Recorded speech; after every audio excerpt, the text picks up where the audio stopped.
أعوذ بالله من الشيطان الرجيم بسم الله الرحمن الرحيم او چتورا ماسیک پوم او ورمونه چتورا د لره نه غلی دي زه د دغه شکریا ادا کوم او خاص کر ماسیک پوم چې په دا مشکل وخت کې په دا سوړه کې او د لره ځاینا او دغه ماکین ته روغلل او دای چې روغلل دغه واړی کې وړ کې د زنانه دغه د پورا په تکلیف باندې د روغلل او ان شاء الله دوی چې میږه دغه مخکې په دانه مخکې چې میږه د تر مخې نه ورغلای میږه خپل کا د پوس پښتون سره واکه کیځوا میږه خپل جلګي کړل خپل خبرې کړې کیسو میږ په جلګي الکاولې نن چې دا تر مخې روغه شل کولاشي چې په میږ باندې دغه جټ هلیکاپټر او ډرون او لوند بارود در باندې استعمال کړل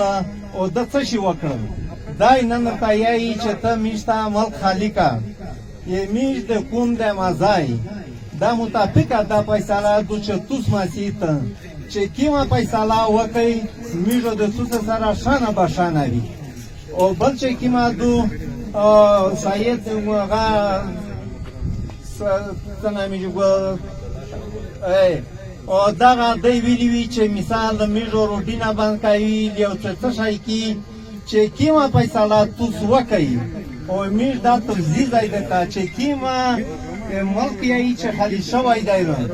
دا یې چې دا تو میژو سره دا خلکو په څټ واپس وربیایي دا کوي در سره یا دا یې چې نه میژو روټینا باندې کوي کا کیس کالو نه تر دریمای ورته ځنل تر دریمای په دا کوي در سره خو دا سه میژ ملک دا سه نه ورخوشیوي نه دا سور ترشدي دا تر مخه د میژ نه لوړ شي دا لوړ شي میژ د خپل ملک پریږدي میژ خپل سره جوړیږي اشه انګوي میژ خپل سره جوړیږي